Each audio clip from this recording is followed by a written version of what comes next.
Hey guys, today we're going to be redrafting the 2011 NBA Draft, which was one of the weirdest NBA drafts of all time, but with lots of top prospects. So I'm going to make sure it's not a weird draft class anymore and put the players at the draft positions that they should have been at. So let's get started and cue the intro.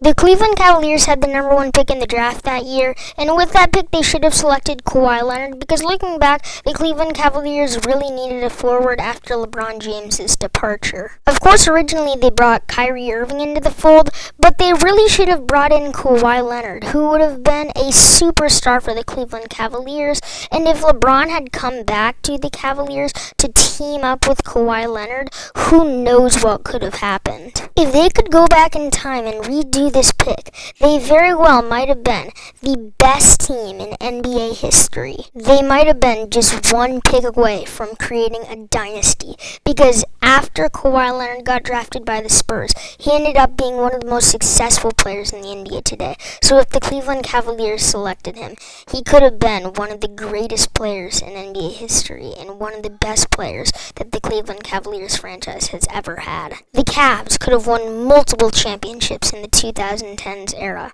but he obviously got drafted by the Pacers and traded to the Spurs. The Minnesota Timberwolves had the second pick in this draft, and with that pick they could have selected Kyrie Irving. Of course, Kyrie Irving got picked first originally by the Cleveland Cavaliers, but if he fell down after number one, it could have been insane what the Minnesota Timberwolves could have done.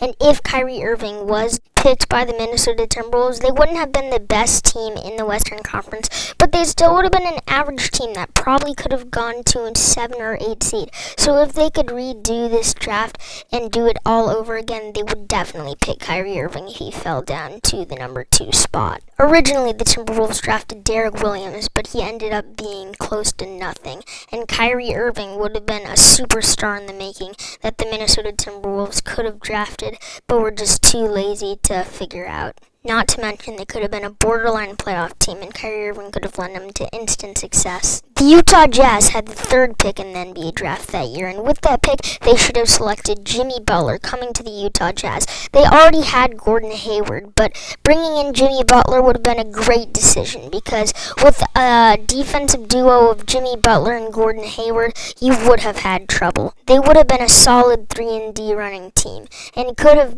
been at least a 3 seed in the Western Conference. But unfortunately, nobody saw the killer mindset and alpha dog mentality in Jimmy Butler, and he was originally picked 30th. So if the Utah Jazz decided to draft Jimmy Butler instead of Enes Kanter, they could have been an instant contender in the Western Conference. But they had their chance, and you can't go back through time and redo this pick. But if they did, they definitely would have selected Jimmy. The Cleveland Cavaliers also had the 4th pick in this year's draft, and with that pick they would have selected Klay Thompson.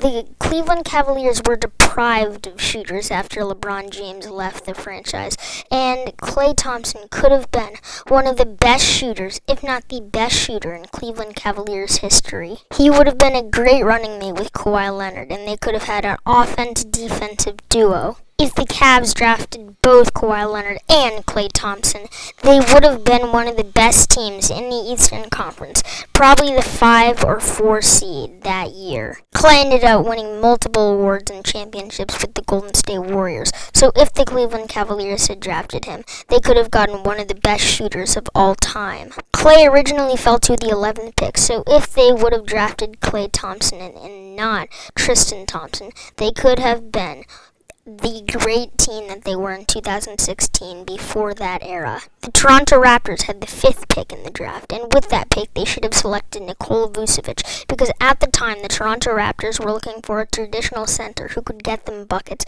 and that is what Nikola Vucevic was. They needed someone who could really kickstart them to playoff contention, and Nikola Vucevic would have been an instant success maker with the Toronto Raptors. Unfortunately, they chose someone else, which was Jonas Valanciunas. If Vucevic was drafted by the Toronto Raptors, it would have put him in an instant place to succeed earlier in his career than he did before, and would have been a star way before he had been. The Raptors could have got the jackpot, but instead they chose a role player in this draft. If the Raptors decide to re-choose and draft Nikola Vucevic, we could be wondering what would this team's future would be, because they would be a great contender in the Eastern Conference. Maybe a 6 seed type.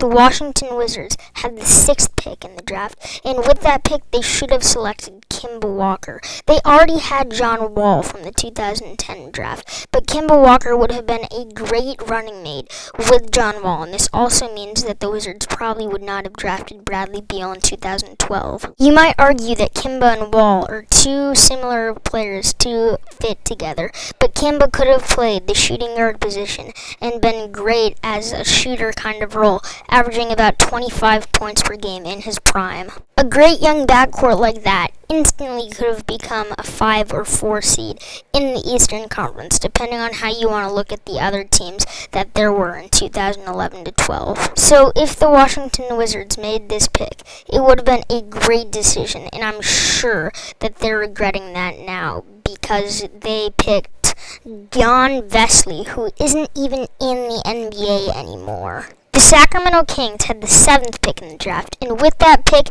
they should have selected Tobias Harris, who would have been a great forward and contributor alongside DeMarcus Cousins. Harris and Cousins could have been a dynamic duo. We all know that Harris is one of the best shooters in the NBA right now, so if he was paired with DeMarcus Cousins, a beast on the defensive and offensive end, Tobias Harris could have exceeded expectations and played very well and became a star way sooner than he was originally.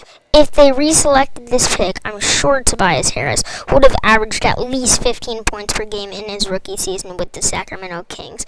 And after that, the Sacramento Kings probably could have became one of the contenders in the Western Conference, a 6 or 7 seed in my opinion. The Detroit Pistons had the 8th pick in the draft, and with that pick they should have drafted Isiah Thomas, and this is actually kind of hilarious because it's the same name of the original Isiah Thomas, who also played on the Detroit Pistons. But anyway, Thomas would have been a way better pick than Brandon Knight, because he averaged 28 points per game in the 2016-17 NBA season, and who knows, maybe the Detroit Pistons would have given Thomas better injury construction so that he wouldn't be out of the NBA like he is today, and he could still be running up and down the courts in 2021, averaging 30 points a game for the Detroit Pistons. So if the Detroit Pistons did this pick, they might very well have been a 8 seed in the Eastern Conference with Isiah Thomas and Andre Drummond